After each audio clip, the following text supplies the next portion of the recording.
Hello friends, स्वागत है आपका इस चैनल पर। तो आज हम पढ़ने वाले हैं हिस्ट्री। क्या पढ़ने वाले हैं?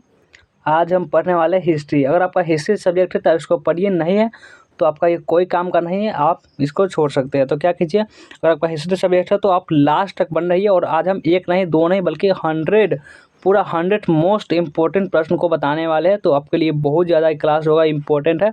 लगभग ज़्यादा नहीं, 1 घंटा क्लास होगा। इसमें पूरा आपको क्वेश्चन को हम क्लियर करा देंगे। तो चलिए हम एक एक करके सभी प्रश्न को पढ़ना स्टार्ट करते हैं। उससे पहले आप लोग को क्या कीजिए, वीडियो को जल्दी से लाइक कर लीजिए, फटाफट से लाइक करिए और एक बार शेयर कर दीजिए अपने दोस्त लोग के पास। जल्दी से शेयर कर मारिए। और उसके बाद जो भी सब्सक्राइब नहीं किए हैं, जो भी बच्चे, वो इस तरह को सब्सक्राइब कर लेंगे। और आप हिस्ट्री भी, आपको इसी चैप्टर, इसी चैनल पर हिस्ट्री पूरी अच्छी तरीके से इंपॉर्टेंट प्रश्न को ही पढ़ाया जाएगा। क्योंकि अब उतना समय है नहीं कि आप चैप्टर वाइज पढ़ सके, इसलिए इंपॉर्टेंट प्रश्न को ही पढ़ते चलिए। यह देखिए, आपका जो पहला प्रश्न है वो क्या कर रहा है। राय बहादुर दयाराम साहनी ने क्या करा है? राय बहादुर दयाराम साहनी ने कहाँ उत्खनन करवाया था? कहाँ करवाया था? मोहनजोदड़ो में, हड़प्पा में, लोथल में, कालीबंगा में। कहाँ करवाया था? यानी राय बहादुर दयाराम साहनी ने कहाँ उत्खनन करवाया था? बताइए जल्दी से, कहाँ करवाया था? कमेंट बता सकते हैं। तो यह करवाया था हड़प्पा में। यह आपका हड़प्पा में करवाया था, यानी बी वाला ऑप्शन इसका हो जाएगा करेक्ट आंसर। तो बढ़िए अगला प्रश्न पर।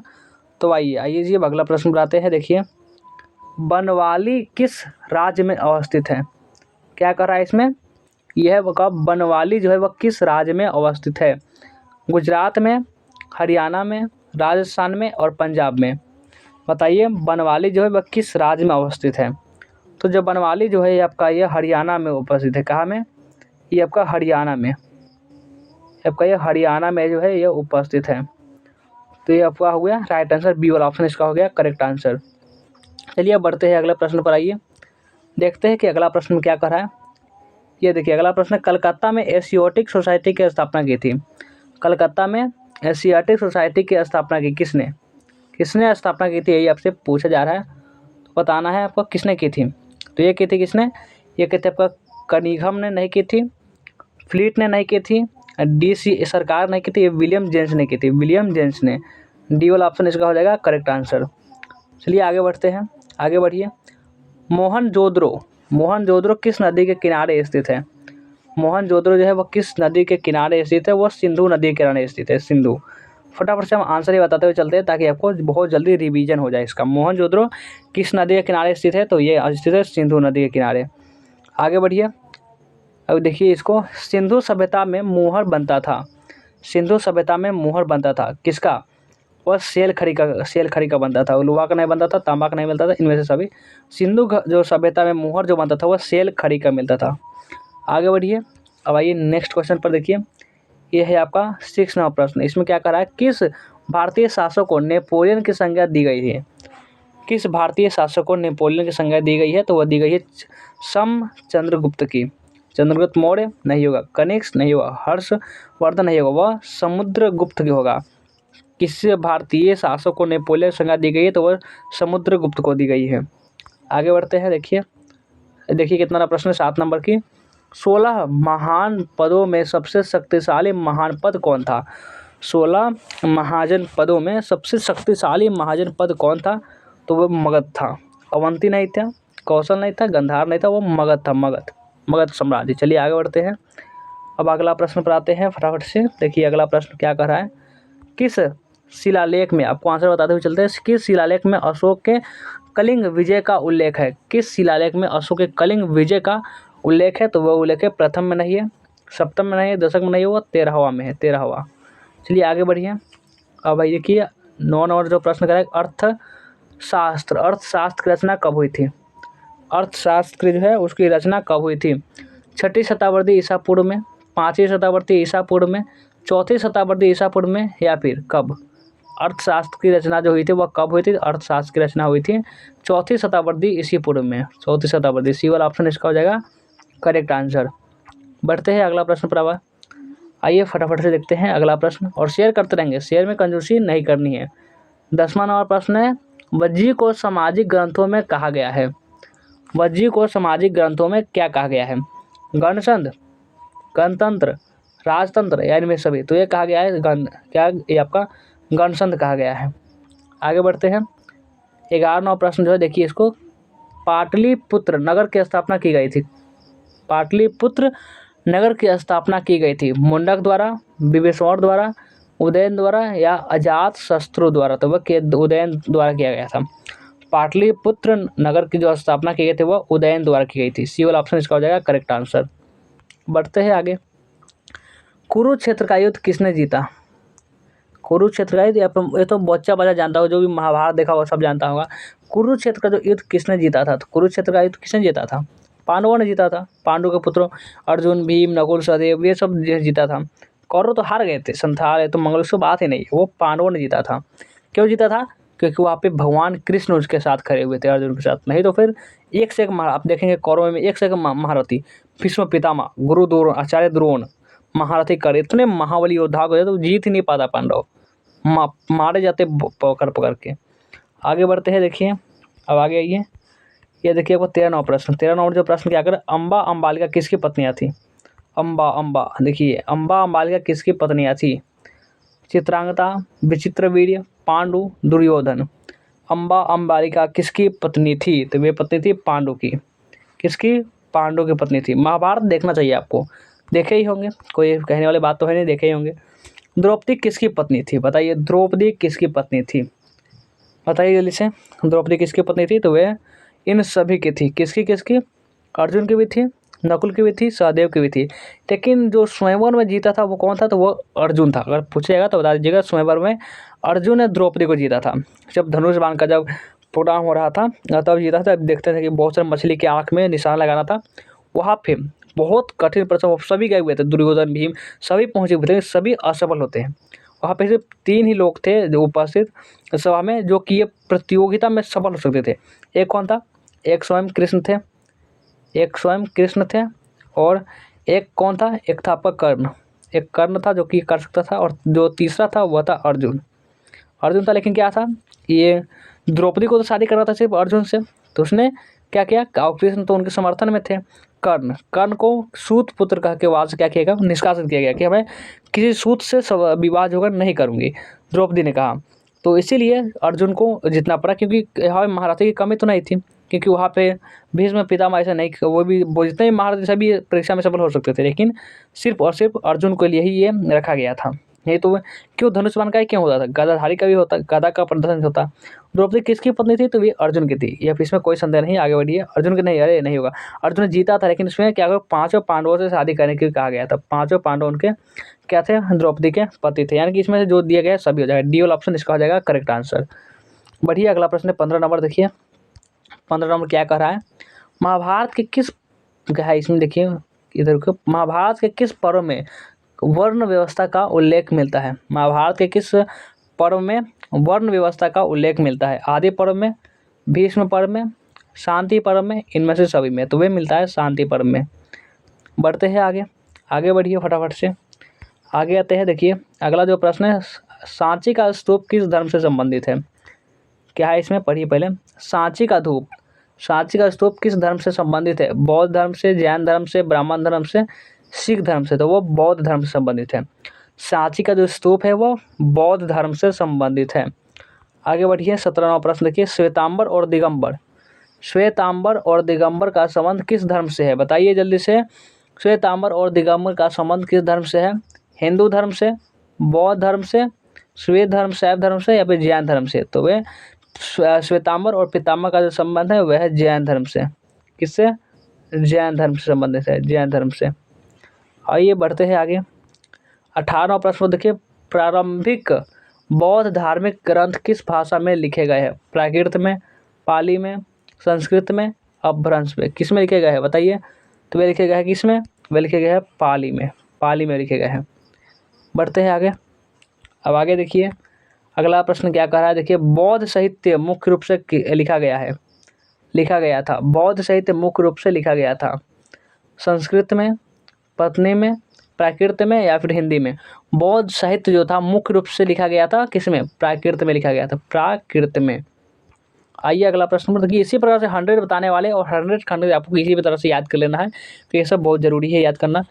कुंडल वन जो कि कश्मीर में चतुर्थ बौद्ध संगीति किस शासक के काल से? तो अजातशत्रु, कनिष्क, अशोक, अशोक, काला अशोक, तो ये क्या हो जाएगा, ये हो जाएगा आपका कनिष्क। कनिष्क क्या हो जाएगा द राइट आंसर।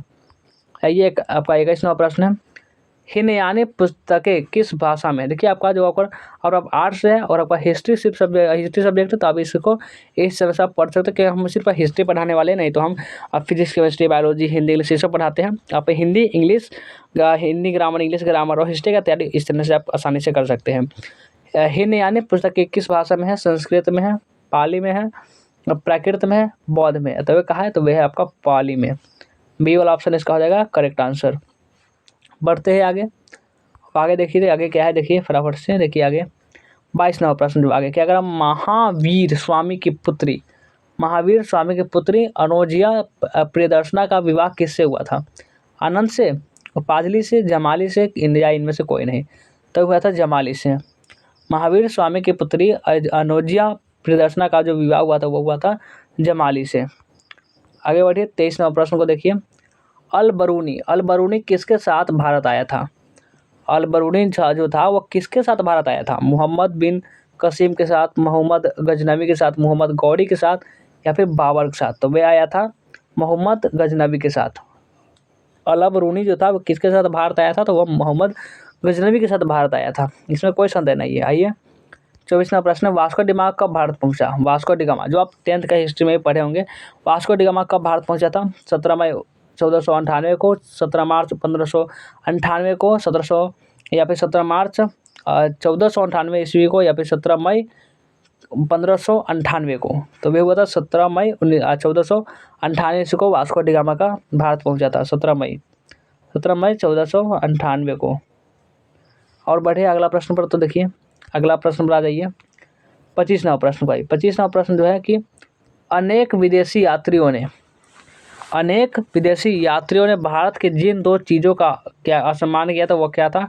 दूध और अंडा, नारियल तथा पान, पपीता तथा टमाटर, या फिर खरबूज तथा तरबूज। तो ये नारियल तथा पान हो जाएगा। अनेक विदेशी यात्रियों ने भारत के जिन 2 चीज़ों को असम्मान किया था वो था नारियल तथा पान। बी वाला ऑप्शन इसका हो जाएगा करेक्ट आंसर। बढ़िए आगे। मेगास्थनीज कौन था। मेगास्थनीज जो कई बार पूछा गया है। मेगास्थनीज कौन था। यात्री था, व्यापारी था, राजदूत था, या फिर गुलाम था। बताइए मेगास्थनीज कौन था। मेगास्थनीज वो राजदूत था, राजा का दूत, राजदूत। फिर छोड़िए ये सब समाज का है। आइए अब 17वां प्रश्न है। I.A. अकबरी किसने लिखा। I.A. अकबरी किसने लिखा है। बाबर ने, फैजी ने, अबुल फजल ने, बदायूनी ने। बताइए किसने लिखा है, तो अबुल फजल ने। I.A. अकबरी जो है अबुल फजल ने ये लिखा है। ठीक है आगे बढ़िए। अगला जो प्रश्न को देखते हैं। अगला प्रश्न है 28 नंबर। इसमें है कि संत कबीर का जन्म कहाँ हुआ था। संत जो थे वो संत कबीर का जन्म कहाँ हुआ था। दिल्ली में हुआ था, वाराणसी में हुआ था, मथुरा में हुआ था, या फिर हैदराबाद में हुआ था। तो संत कबीर का जो जन्म था वह हुआ था वाराणसी में। कहाँ, वाराणसी में वह हुआ था। बी वाला ऑप्शन इसका हो जाएगा करेक्ट आंसर। बढ़िए अगला प्रश्न है 29 नंबर। निम्नलिखित में से महिला संत थी। निम्नलिखित में से महिला संत कौन सी हो जाएगी। महिला संत मीरा, अंडाल, करवाइल, या इनमें से सभी। निम्नलिखित में से महिला संत कौन थी बताइए जल्दी से। महिला संत की बात करेंगे तो वो डी वाला ऑप्शन हो जाएगा महिला संत, यानी कि इनमें से सभी। अंडाल भी है, मीरा भी है, कराइल भी है। निम्नलिखित में सभी जो है महिला संत ही है, कोई संदेह नहीं। आइए दक्कन में चोल क्या है, इसमें पढ़िए इसको। दक्कन में चोल शक्तिशाली बने रहे। दक्कन में जो चोल थे वह शक्तिशाली अब बने रहे। इसमें दिया है दूसरे में 8वीं शताब्दी, दूसरे से 8वीं शताब्दी तक, 9वीं से 13वीं शताब्दी तक, 15वीं से 17वीं शताब्दी तक, या फिर इनमें से कोई नहीं। दक्कन में चोल शक्तिशाली कब तक बने रहे थे, तो वे बने रहे थे दूसरे से 8वीं शताब्दी तक। दूसरे से 8वीं शताब्दी तक कम थोड़ी था, ये भी बहुत है। आइए देखते हैं आगे देखिए 31 नंबर प्रश्न। देखिए 31 नंबर जो प्रश्न है कि पृष्ठी मार्ग का जहाज किसे कहा जाता है। पृष्ठी मार्ग का जहाज किसे कहा जाता है बताइए जल्दी से। कबीर को कहा जाता है, वल्लभाचार्य को कहा जाता है, नानक को कहा जाता है, या फिर रैदास को कहा जाता है। पृष्ठी मार्ग का जो जहाज है वह वल्लभाचार्य को कहा जाता है। किसको, वल्लभाचार्य को। बी वाला ऑप्शन इसका हो जाएगा करेक्ट आंसर।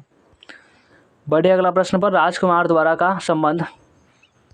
राजकुमार राजकुमार दारा का संबंध किस सिलसिले में से था? राजकुमार दारा का जो संबंध था वह किस सिलसिले में से था? बताइए जल्दी से कमेंट करके, किस में था? तो वह था आपका चिश्ती में, सुहारवर्दी में, कादरी में, इनमें से सभी में।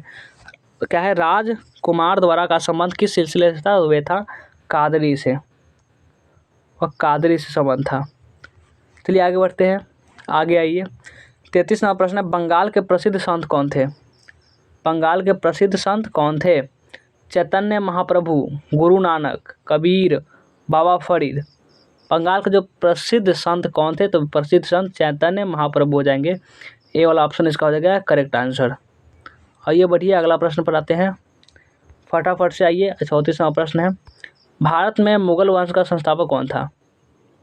भारत में मुगल वंश का जो संस्थापक कौन था? बाबर था, हुमायूं था, अकबर था, जहांगीर था। भारत में मुगल वंश का संस्थापक कौन था? बताइए जल्दी से। भारत में मुगल वंश का जो संस्थापक था वह कौन था? तो मुगल वंश का संस्थापक बाबर था, बाबर। भारत में मुगल वंश का संस्थापक बाबर था। अब आइए बढ़िए, विजयनगर का महानतम शासक कौन था? विजयनगर का जो महानतम शासक था वह कौन था? विजयनगर का महानतम शासक वीर नरसिंह था, कृष्णदेव राय था, अच्युत राय था, सदाशिव राय था। विजयनगर का महानतम शासक वह कृष्णदेव राय था, कृष्णदेव राय, यानी बी वाला ऑप्शन इसका हो गया करेक्ट आंसर। बढ़िए अगला प्रश्न देखिए, चोलों की सबसे छोटी प्रशासनिक इकाई कौन थी? ये बहुत ही मज़ेदार सवाल है। चोलों की सबसे छोटी प्रशासनिक इकाई कौन थी? उड़ थी, मंगलम थी, वलनाडु थी, कुकर्म थी। चोलों की सबसे छोटी प्रशासनिक इकाई थी ना, उसका नाम था उड़। क्या नाम था उसका? नाम उड़ था, क्योंकि ए वाला ऑप्शन में दे रखा है। ए वाला ऑप्शन इसका हो जाएगा करेक्ट आंसर। और बढ़िए अगला प्रश्न पर देखिए, 37वां प्रश्न है कि क्या है कि में होयसलों के राज्य का विकास हुआ था। क्या हुआ था? होयसलों के राज्य का विकास हुआ था। क्या हुआ था? केरल में हुआ था, महाराष्ट्र में हुआ था, कर्नाटक में हुआ था, इनमें से कोई नहीं। होयसलों के राज्य का जो विकास हुआ था वो कर्नाटक में हुआ था, कर्नाटक में। होयसलों के राज्य का विकास कर्नाटक में, याद रहेगा? हाँ याद हो जाएगा। प्रसिद्ध विरूपाक्ष मंदिर कहाँ स्थित है? बताइए, बहुत ज़्यादा इंपॉर्टेंट प्रश्न है। ये जो मंदिरवा है प्रसिद्ध विरूपाक्ष मंदिर, कहाँ इसको अपनाया गया था, कहाँ स्थित किया गया था? हम्पी में, बेलूर में, कैसे कैसा नाम है समझ में नहीं आता। चिदम्बरम में, श्रीरंगम में, कैसे पढ़ते हैं आप लोग? प्रसिद्ध विरूपाक्ष मंदिर कहाँ स्थित है? तो जो आपका प्रसिद्ध विरूपाक्ष जो मंदिर है ये हम्पी में स्थित है, हम्पी में। ये वाला ऑप्शन इसका हो गया है करेक्ट आंसर। अब बढ़ते हैं अगला प्रश्न है 39 नंबर। देखिए, रूस में भारत विद्या का जनक किसे कहा जाता है? रूस में भारत विद्या का जनक किसे कहा जाता है? निकोली कॉन्टी को, अफनासी निकेतन को, जीएस लिवेद को, या फिर डेमिसिगोस पेंड्रस को? रूस में भारत विद्या का जनक किसे कहा जाता है? रूस में भारत विद्या का जनक जो है वो जीएस लिवेद को कहा जाता है। सी वाला ऑप्शन इसका देखिए, सी वाला ऑप्शन इसका हो जाएगा करेक्ट आंसर। बढ़ते हैं अगला प्रश्न पर, अगले प्रश्न पर आइए। 40वां प्रश्न, 40 नंबर जो प्रश्न कर रहा है, अपना यात्रा वृत्तांत मलन शोधन नाम से किस विदेशी यात्री ने लिखा है? अपना यात्रा वृत्तांत जो है वो मतल सादे नाम से किस विदेशी यात्री ने लिखा है? डेमिसगोस पेस ने, अब्दुल्ला रज़ाक ने, निकोली कॉन्टी ने, फर्नाओ नूनिज ने। किसने लिखा है? तो वो लिखा है अब्दुल्ला रज़ाक ने, रहीम वही ने। आइए आगे बढ़ते हैं। तो 41वां प्रश्न है, तेनाली राम का संबंध किस राजवंश से है? बताइए, तेनाली राम जो है उनका संबंध किस राजवंश से है? विजयनगर से, या बीजापुर से, मुगल से, या फिर बहमनी से? तो जो तेनाली राम का जो संबंध है वो है विजयनगर से, विजयनगर से। आपको आंसर यहाँ पे देख सकते हैं, यहाँ पे भी आंसर है, इसे आप देख सकते हो, बता सकते हैं। देखिए बढ़िए अगला प्रश्न है 42 नंबर की, आइन अकबरी कितने भागों में विभक्त है? 2, 3, 4 या फिर 5? आइन अकबरी कितने भागों में विभक्त है? तो आइन अकबरी जो है वो 5 भागों में विभक्त है, 5 भागों में। चलिए आप बढ़ते हैं आगे। अगला देखिए 43वां प्रश्न है कि मुगल काल में भारत में सबसे ज़्यादा उगाए जाने वाली फसलें थी। मुगल काल का जो समय था उसमें भारत में सबसे ज़्यादा क्या उगाई जाती थी? यही आपसे सवाल किया जा रहा है। तो क्या उगाया जाता था? चावल, गेहूँ, ज्वार, बाजरा आदि, चाय, कॉफ़ी, नील आदि, या पर तिलहन, दाल, अफीम आदि, या फिर उपयुक्त में से कोई भी विकल्प ठीक नहीं है। क्या हो जाएगा इसमें से? इसमें से आपका हो जाएगा आपका चावल, गेहूँ, ज्वार, बाजरा, ये सब हम लोग उपजाते थे, ये सब किसानी खेती, ये सब हो जाएगा आपका। ये वाला ऑप्शन इसका हो जाएगा करेक्ट आंसर। करेक्ट आंसर हो गया। बढ़िया, अगला प्रश्न पर। तो आइए, खरीफ फसल किस ऋतु में होती है? जो भी खरीफ जो फसल होती है वह किस ऋतु में होती है? शीत में, पतझड़ में, बसंत में, इनमें से कोई नहीं। खरीफ फसल किस ऋतु में होती है? खरीफ फसल जो होती है वह इनमें से कोई नहीं। आपका शीत में भी नहीं होती है, पतझड़ में भी, बसंत में भी नहीं होती है, इनमें से कोई नहीं। आगे बढ़ते हैं। आगे देखिए, ये 45वां प्रश्न पर देखिए। 45वां प्रश्न है, पेशकश का अर्थ था। पेशकश का क्या अर्थ था बताइए?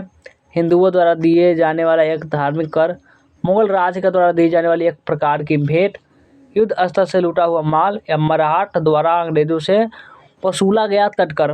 पेशकश का क्या अर्थ है बताइए? पेशकश का जो अर्थ है वो आपसे पूछा जा रहा है, तो वो हो जाएगा आपका मुगल राज के द्वारा ली जाने वाली एक प्रकार की भेंट हो जाएगी। तो बढ़िए, आगे 46वां जो प्रश्न है देखिए, शिकार के समय रास्ते में पड़ने वाले गांव में भू राजस्व संबंधित जानकारी किस सम्राट ने सर्वप्रथम प्राप्त की थी? अकबर ने, हुमायूं ने, जहांगीर ने, शाहजहां ने? तो ये अकबर ने। शिकार के समय रास्ते में पड़ने वाले गांव में भू राजस्व संबंधित जानकारी किस सम्राट में और उसके आते सर्वप्रथम प्राप्त की? तो वो अकबर हो जाएगा। ये वाला ऑप्शन इसका करेक्ट आंसर। अब आइए आगे बढ़िए। देखिए अगला प्रश्न क्या कर रहा है, भारत में तंबाकू का पौधा लाया गया। कौन लाया? उसको खींच कर मारो उसको 2-3 डंडे। कौन लाता यार? सिगरेट का, दारू का नदी ला दो तब हम मानेंगे। दारू का नदी जाओ, तब ना बात होगा कुछ क्राइम वाला कुछ बात होगी। भारत में तंबाकू का पौधा कौन लगाया? अंग्रेजों द्वारा इंग्लैंड से लाया गया, होनों के द्वारा, क्या है कि पुर्तगालियों द्वारा पुर्तगाल से, या फिर अरबों द्वारा? भारत में तंबाकू का जो पौधा लाया गया था ना, तंबाकू का पौधा वो लाया गया था पुर्तगालियों द्वारा पुर्तगाल से। तंबाकू का पौधा भारत में युवाओं को बर्बाद करने पर लगा। शेर शाह ने किस मुगल सम्राट को हराया था? बाबर को, हुमायूं को, अकबर को, जहांगीर को? शेरशाह ने किस मुगल सम्राट को हराया था? तो वो हराया था हुमायूं को। शेरशाह ने हुमायूं को हराया था। इसको हो जाएगा औरंगजेब ने अपने जीवन का अंतिम भाग कहाँ बिताया था? औरंगजेब ने अपने जीवन का अंतिम भाग पश्चिमी भारत में बताया, उत्तरी भारत में, पूर्वी भारत में, या फिर दक्षिणी भारत में? तो वो कहाँ बताया था? दक्षिणी भारत में। डी वाला ऑप्शन इसका हो गया करेक्ट आंसर। अगला प्रश्न पर आते हैं। अब 51वां प्रश्न कर रहा है, किस प्रशासकीय सुधार के लिए शेरशाह खास तौर पर जाना जाते हैं? किस प्रशासकीय सुधार के लिए जो शेरशाह है वह खास तौर पर जाने जाते हैं? बाजार नियंत्रण के लिए, भूमि सुधार व्यवस्था के लिए, या मांसधारी व्यवस्था के लिए, या फिर विधि नियंत्रण व्यवस्था के लिए? किस प्रशासकीय सुधार के लिए शेरशाह खास तौर पर जाने जाते हैं? किसके लिए? तो वे हमेशा जाने जाते हैं तो भूमि सुधार व्यवस्था के लिए जाने जाते हैं, हमेशा जाने जाते हैं उसी के लिए। देखिए 52वां प्रश्न, बहादुर जफर को उखाड़ फेंका था किसने? मराठों ने, सिखों ने, जाटों ने, या अंग्रेजों ने? बताइए, बहादुर जफर को उखाड़ फेंका था किसने? उखाड़ फेंका था? तो उखाड़ फेंका था अंग्रेजों ने। बहादुर जफर को उखाड़ फेंका था अंग्रेजों ने, याद रखिएगा। खुरखम किस मुगल सम्राट का नाम था? खुरखम जो था वह किस मुगल सम्राट का नाम था? शाहजहां का, जहांगीर का, अकबर का, या फिर इनमें से कोई नहीं? खुर्रम जो था वह किस मुगल सम्राट का नाम था? तो वह नाम था शाहजहां का वो नाम था खुर्रम। चलिए आगे बढ़िए। अगला प्रश्न पर आते हैं। देखिए 54वां प्रश्न है, हुमायूंनामा का अंग्रेजी अनुवाद किसने किया था? हुमायूंनामा का जो अंग्रेजी अनुवाद था वह किसने किया था? हेनरी बेवरिज ने, जैरेट ने, ब्लॉकमैन ने, या फिर ग्रांड रडॉफ? क्या नाम होता है? गजब का नाम रखा जाता है। हुमायूंनामा का अंग्रेजी अनुवाद किसने किया था? तो वह किया था हेनरी बेवरिज ने। हुमायूंनामा का अंग्रेजी अनुवाद हेनरी बेवरिज ने किया था। बढ़िया, अगला प्रश्न, लाडली बेगम किसकी पुत्री थी? लाडली बेगम जो थी वह किसकी पुत्री थी? नूरजहां की, मुमताज़ की, अस्मा बेगम की, या फिर जहांआरा की? लाडली बेगम किसकी पुत्री थी? तो वे नूरजहां की पुत्री थी। लाडली बेगम नूरजहां की पुत्री थी। बढ़ते हैं अगला प्रश्न पर, दिल्ली में चांदनी चौक का निर्माण किसने करवाया? दिल्ली में चांदनी चौक का निर्माण किसने करवाया? जहां आरा ने, रोशन आरा ने, गैर आरा ने या किसी ने नहीं? तो वो करवाया था जहां आरा ने। दिल्ली में चांदनी चौक का निर्माण जो था वह जहां आरा ने करवाया था। बढ़ते हैं आगे। अब अगला प्रश्न पर आइए। ये देखिए अगला प्रश्न, तुजक ए बाबरी किसने लिखी है? तुजक ए बाबरी किसने लिखी है? बाबर ने, फैजी ने, अब्दुल फजल ने, हुमायूं ने? तो बाबर ने लिखी। किसने? बाबर ने। अगले प्रश्न पर आते हैं। अब देखिए अगला प्रश्न है 58 नंबर। इसमें क्या करा है? भारत में अस्थायी बंदोबस्त कहाँ लागू किया गया था? बताइए। बंगाल में, पंजाब में, दक्षिणी भारत में या इनमें से सभी? तो ये हो जाएगा बंगाल में। भारत में जो अस्थायी बंदोबस्त का लागू किया गया था वो बंगाल में किया गया था। बढ़िया। अगला प्रश्न, संस्थाल विद्रोह कब हुआ था? संस्थाल जो विद्रोह था वो कब हुआ था? 1855 ईस्वी में, 1851 ईस्वी में, 1841 ईस्वी में या फिर 1832 ईस्वी में? संथाल विद्रोह कब हुआ था? तो ये 1855 ईस्वी में हुआ था संथाल विद्रोह। बढ़िया। अगला प्रश्न पर आते हैं। देखिए अगला प्रश्न, अगला जो प्रश्न है वो 60 नंबर प्रश्न है। 60 नंबर की, सिक्किमी रैयत को बंगाल में क्या है? इसमें सिक्किमी रैयत को बंगाल में ज़मीन कौन पट्टे पर देता था? रैयत, कंपनी, जमींदार, इख्तियार? बताइए कौन हो जाएगा? सिक्किमी रैयत को बंगाल में ज़मीन कौन पट्टे पर दे रहा था? तो कौन दे रहा था? रैयत दे रहा था, रैयत। ये वाला ऑप्शन इसका हो गया करेक्ट आंसर। बढ़ते हैं अगला प्रश्न पर, फ्रांसिस बुकानन कौन था? फ्रांसिस जो बुकानन था वह कौन था? सैनिक था, गायक था, अभियंता था या फिर सर्वेक्षक था? फ्रांसिस बुकानन कौन था? तो ये था आपका सर्वेक्षक। फ्रांसिस बुकानन ये कौन था? तो ये सर्वेक्षक था। बढ़िए। भारत में अस्थायी रूप से 10 वर्षीय जनगणना का आरंभ 1881 में किस गवर्नर जनरल के काल में हुआ? भारत में अस्थायी रूप से 10 वर्षीय जनगणना का आरंभ 1881 ईस्वी में गवर्नर जनरल के किस काल में होता? क्लाइव में, वॉरेन हेस्टिंग्स में, रिपन में या मेयो में? किस में हुआ था आखिर? तो ये हुआ था आपका रिपन में ये हुआ था। अब आगे आइए अगले प्रश्न पर आते हैं। 63 नंबर जो प्रश्न देखिए, भारत में आने वाला प्रथम पुर्तगाली कौन था? भारत में जो आया था वो प्रथम सबसे पहले जो पुर्तगाली था वो कौन था? कोलंबस था, रियोडी था, वास्को डी गामा था या इनमें से कोई नहीं? भारत में आने वाला प्रथम पुर्तगाली कौन था? Vasco D gamma. भारत में आने वाला प्रथम पुर्तगाली वास्को डी गामा ही था। ध्यान रखिएगा, ये सब सवाल आते हैं एग्जाम में अक्सर। 64वां प्रश्न, वीर कुंवर सिंह कहाँ के रहने वाले थे? वीर कुंवर सिंह, इतिहास एक ऐसा सब्जेक्ट है इसमें बहुत, जितना आप अंदर जाइएगा उतना आपको मजा आएगा, क्योंकि इसमें से बहुत सारे महापुरुषों के बारे में पढ़ने को मिलता है जो बीत चुका है, उसको तो इतिहास कहते हैं। वीर कुंवर सिंह कहाँ के रहने वाले थे? कानपुर के थे, जबलपुर के थे, जगदीशपुर के थे या फिर झांसी के थे? वीर कुंवर सिंह जो थे वह जगदीशपुर के रहने वाले थे। वीर कुंवर सिंह जगदीशपुर के रहने वाले थे। 65वां प्रश्न है, सहायक संधि की नीति कार्यबंध की क्या है? सहायक संधि की जो नीति है वो कार्यान्वित की क्या है? बेंटिंग ने, कॉर्नवालिस ने, बेलेंसिस ने, डलहौजी ने। सहायक जो संधि की नीति कार्यान्वित की थी वो की थी बेलेंसिस ने। क्या है? बेलेस्ली ने। बढ़ते हैं आगे अगले प्रश्न पर। देखिए अगला प्रश्न क्या कर रहा है। अगला प्रश्न, भारतीय सिपाहियों द्वारा क्या है इसमें? भारतीय सिपाहियों द्वारा किया गया पहला विद्रोह निम्न में से कौन था? भारतीय सिपाहियों द्वारा किया गया जो पहला विद्रोह था वो कौन था? भारतीय सिपाहियों द्वारा किया गया पहला विद्रोह कोल विद्रोह था, वेल्लोर विद्रोह था, 1857 का ईस्वी का विद्रोह था, फिर नील विद्रोह था? भारतीय सिपाहियों द्वारा किया गया पहला विद्रोह इनमें से कौन सा था? वेल्लोर विद्रोह था। भारतीय सिपाहियों का पहला विद्रोह वेल्लोर विद्रोह। ध्यान रखेंगे, याद हो जाएगा। देखिए 66वां प्रश्न की, अवध में बेलजली द्वारा सहायक संधि लागू की गई थी कब? अवध में बेलजली द्वारा जो सहायक संधि लागू की गई थी वह कब किए थे? 1801 में, 1751 में या फिर 1856 में या 1819 में? कब किया गया था? अवध में बेलजली द्वारा सहायक संधि की जो लागू की गई थी वह 1801 में की गई थी, 1801 में। तो बढ़े अगला प्रश्न पर। तो वही है 68 नंबर जो प्रश्न कर, लखनऊ में 1857 के विद्रोह का नेतृत्व किसने किया था? लखनऊ में 1857 के जो विद्रोह हुआ था उसका नेतृत्व किसने किया था? बताइए। रानी लक्ष्मीबाई, रानी लक्ष्मीबाई ने किया था, बेगम हजरत महल ने किया था, वीर कुंवर सिंह ने किया था या नाना साहब ने किया था? बताइए किसने किया था? लखनऊ में 1857 के विद्रोह का जो नेतृत्व था वह बेगम हजरत महल ने किया था। बी वाला ऑप्शन इसका हो गया करेक्ट आंसर। और बढ़िए आगे, अगला प्रश्न आइए।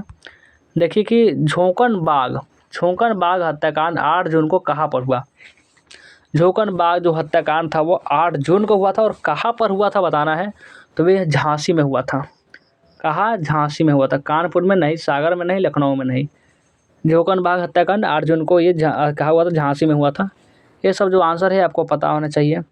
7 नंबर प्रश्न देखिए, इसमें क्या करा है। निम्न में से किस महिला ने 1857 की क्रांति में भूमिका निभाई? निम्न में से किस महिला ने, जो नीचे चारों महिला दिया गया है, इसमें से क्या हो जाएगा? 1857 की क्रांति में किसने भूमिका निभाई थी?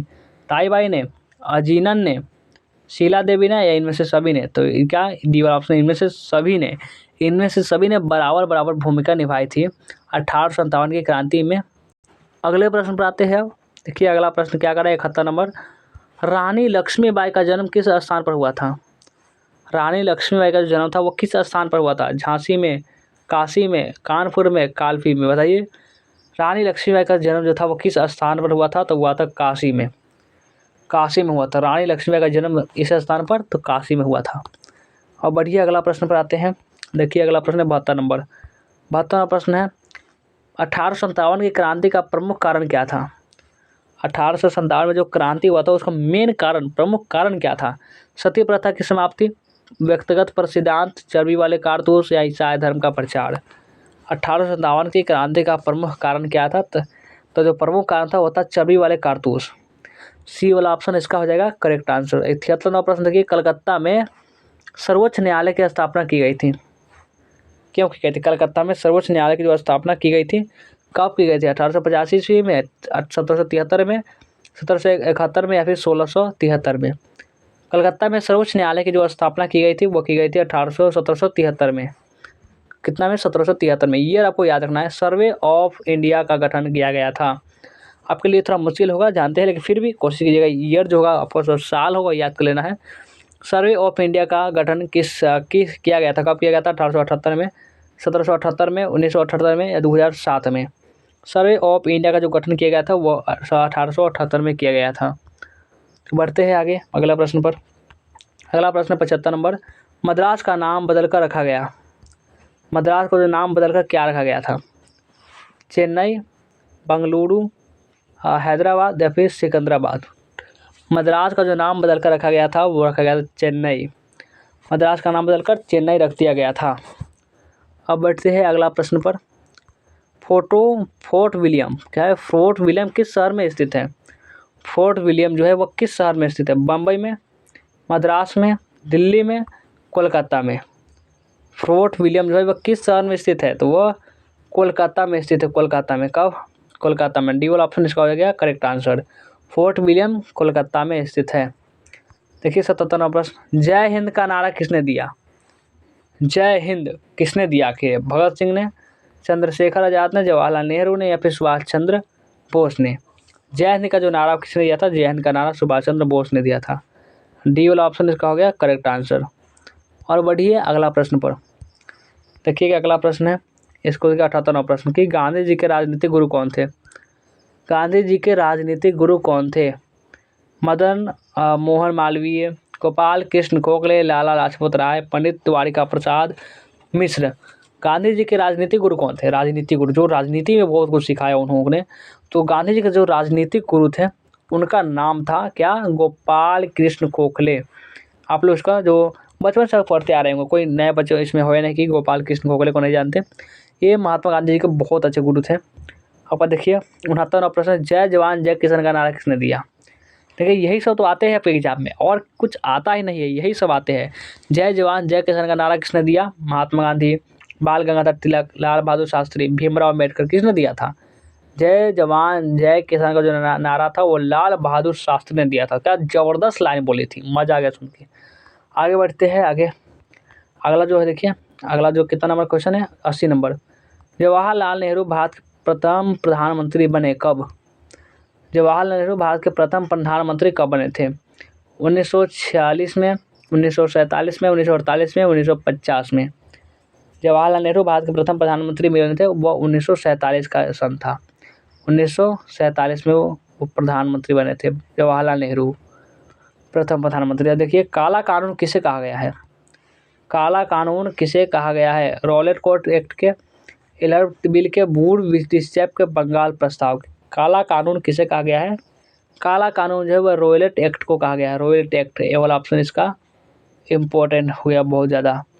काला कानून जो है वह रॉयल एक्ट को ही कहा जाता है। साइमन कमीशन का भारतीयों द्वारा विरोध क्यों किया गया? साइमन कमीशन जो था वो भारतीयों की तरफ विरोध क्यों किया गया, बताना है। आयोग में एक भी भारतीय सदस्य न होने के कारण, या आयोग द्वारा अत्याचार होने के कारण, या आयोग से अधिक सदस्य होने के कारण, या इनमें से कोई नहीं। साइमन कमीशन का भारतीयों द्वारा विरोध क्यों किया गया था? तो जो विरोध है वह इसलिए किया गया था क्योंकि आयोग में एक भी भारतीय सदस्य न थे, इसलिए। बढ़ते हैं आगे अगले प्रश्न पर। देखिएगा अगला प्रश्न क्या कह रहा है। 83 नंबर जो प्रश्न है, अखिल भारतीय किसान सभा का पहला अधिवेशन कहाँ हुआ था? अखिल भारतीय किसान सभा का जो पहला अधिवेशन था वो कहाँ हुआ था? फैजाबाद में, लखनऊ में, दिल्ली में, सूरत में। बताइए कहाँ हुआ था? अखिल भारतीय किसान सभा का पहला अधिवेशन ये हुआ था लखनऊ में। कहाँ हुआ था? लखनऊ में। और बढ़िए अगला प्रश्न पर, भारत छोड़ो आंदोलन कब हुआ था?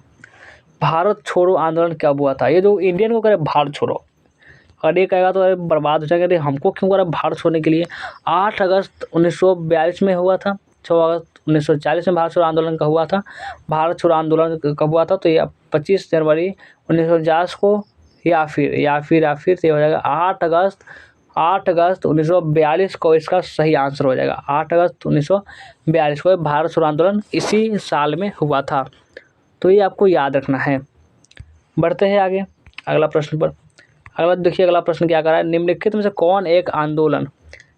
कौन सा है जो एक आंदोलन दांडी मार्च से शुरू हुआ है? निम्नलिखित में से कौन सा एक आंदोलन बताइए जो कि दांडी जो यात्रा था उससे शुरू हुआ है?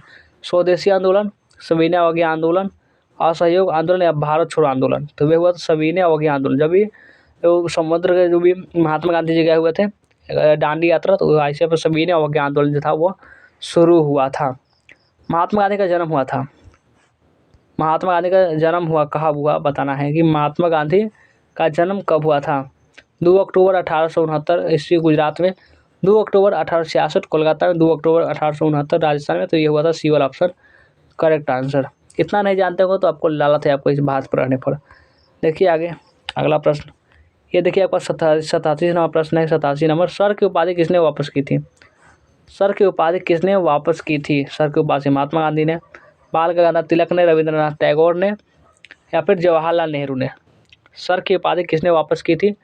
सर की जो उपाधि थी वह रविंद्रनाथ टैगोर ने वापस की थी। बढ़ते हैं आगे। कोल विद्रोह के नेता कौन थे? कोल विद्रोह के नेता कौन थे? बताइए जल्दी से।